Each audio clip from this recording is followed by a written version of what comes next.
The lamp is burning low upon my tabletop. The snow is softly falling. The air is still in the silence of my room.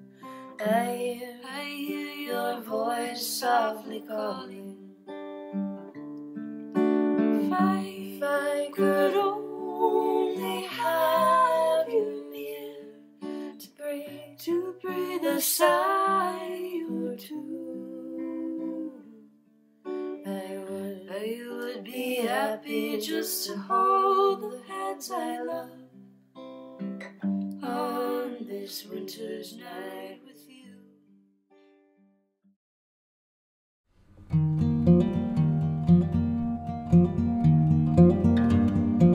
Hello and welcome to Fiber Trek. This is Turning of the Year Part 2. You are most welcome. I hope that you are well and in good spirits. I know I've talked a lot about my journaling practice lately, and this is really the impetus for this project. I have been experimenting with new layouts and materials, and I have also been including my niece and nephew in this process. And they have really enjoyed using the stamps and inks and markers and pens and all the other things, stickers, to create their own journal pages when we're together. And sometimes I get to see them every Wednesday afternoon to do this project. We've also, as part of that project, added little poems or stories to the layouts that they've created. And so I decided that it would be fun to give them their own journal and sketchbook and include some bookmarks like this or, stickers and other elements so that they could do this on their own when they're not with me. They're both learning. Cameron obviously can write, but Madison is becoming a better writer and learning her letters and spelling.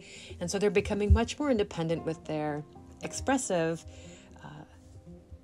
skills, so they can tell their own stories. I've also experimented with making these little books. I have been following Pam of the Paper Outpost, and she is a junk journaler, but I've grabbed a number of ideas from her, especially around binding my own papers and covering and creating, like I said, little books. So this is just kind of a possibilities book. I included different illustrations and stickers and stamps that I have found on the internet. So researching out royalty-free images. So these are just different ways to include fun secret pockets or little inspirations or prompts within a journal. And so again, kind of using some of these ideas to incorporate into what I plan to give to the children for Christmas.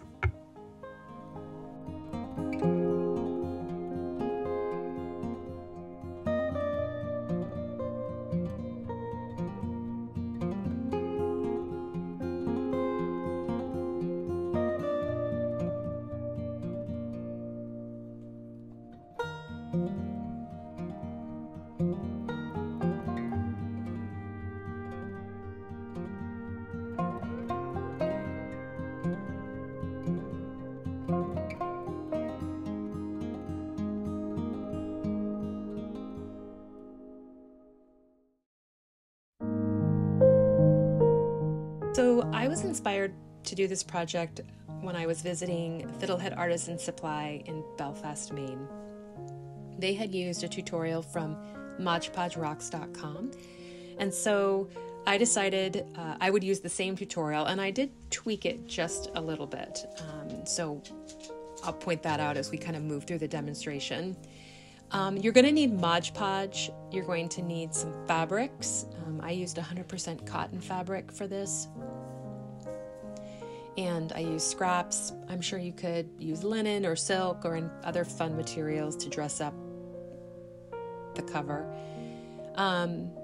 I prefer to use a craft sponge to apply glue, so you'll need that, rulers, those types of things. So overall, the biggest investment is going to be having the Mod Podge and acquiring the sketchbook. So for me, measurements, I used my own, and you'll base those off of the book that you're choosing to cover. I added 2 inches to the length on each side, top and bottom, and I added an overall 5 inches, I think, to the length of the fabric in order to accommodate for the spine and to have enough fabric to manipulate on the inside cover when I go to wrap it on each end. I chose to pink the edges, so that way if you wanted to leave them visible on the inside, they would look finished and to reduce fraying. I covered the inside leaf of the book, so I wasn't as worried about it, but I had the option to leave it unfinished. So the first thing that I wanted to do is line up my fabrics and figure out where things were going to land. I then prepared my work surface. I just used wax paper, and this came in very handy in protecting the inside of the book from glue. And I used it when I was applying glue to the tops so as not to get glue all over all of the pages, and you'll see how I set that up.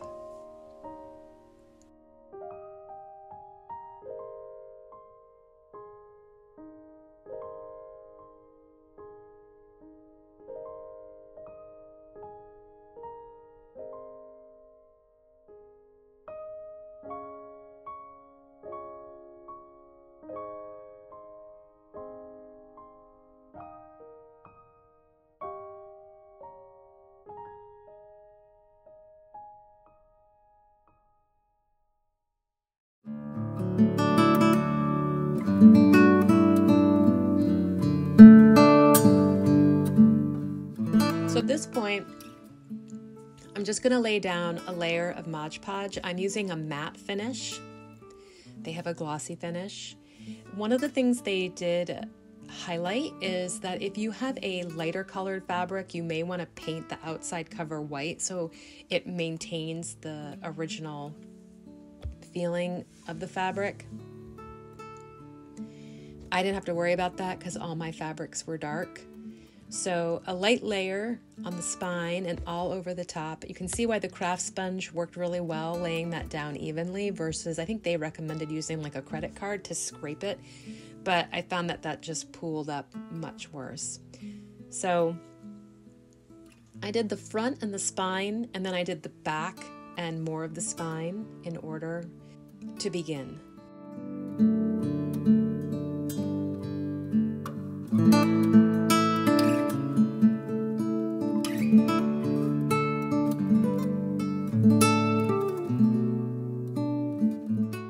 Before moving forward on doing the tops and bottoms, I am going to cut kind of up to each edge of the spine, leaving a tab at the top and the bottom.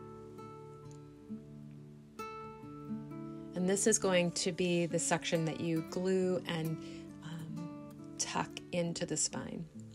Now, you may find your own way of managing the fabric on the inside. I chose to kind of wrap it like a gift. My sketchbook had rounded corners, which meant that things were not super crisp. And so I just kind of did the best I could with what I had. But again, going right up to the edge of the first page, and you can see here how I'm kind of creating the corner. Putting glue down everywhere. So on the original surface of the book, and then also on the fabric where things need to stick.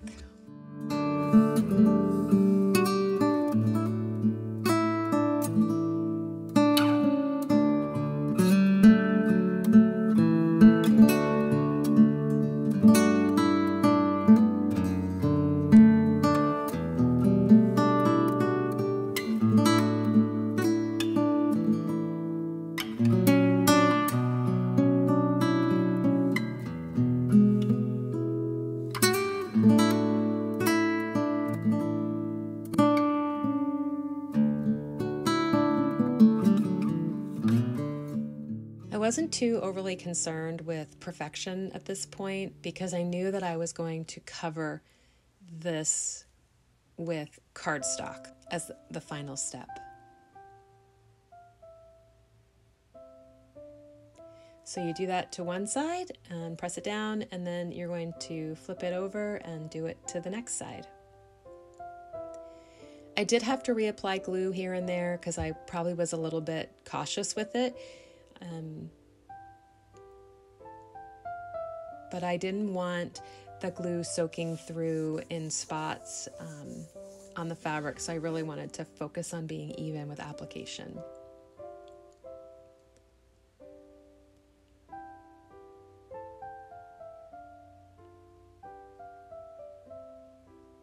Now this particular journal had pockets on the inside and it had a rubber band that kept it shut. I just cut that all off and I just closed and Mod Podged right over the pockets. So they're still somewhat usable. You could tuck a bookmark in there or a fun, journal card or something. So I knew I wasn't going to be using those, so I glued right over them. So I cut this tab shorter on the spine and I'm just going to put glue on it, and then I'm going to tuck it right down into the space between kind of the binding and the spine. So I did use tweezers to help me make sure that I could get it laying flat.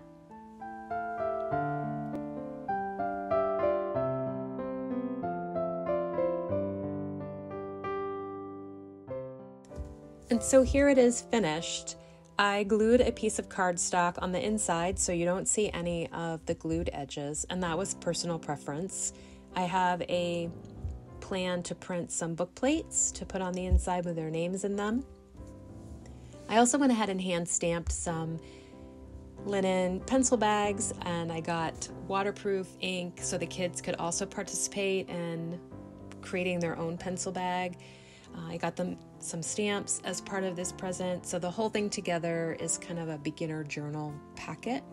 And I'm really looking forward to spending some time with them, journaling together, and just kind of diving into just different creative endeavors. I so appreciate you joining me on this demonstration. I am looking forward to next week. We'll be talking about felt ornaments and really probably more about construction of them and embellishing them. I hope in the meantime, as I said earlier, that you are in good spirits and enjoying connecting with nature or family or whatever brings you joy. I so appreciate those that have chosen to invest financially through Patreon in this project, and I will see you next week.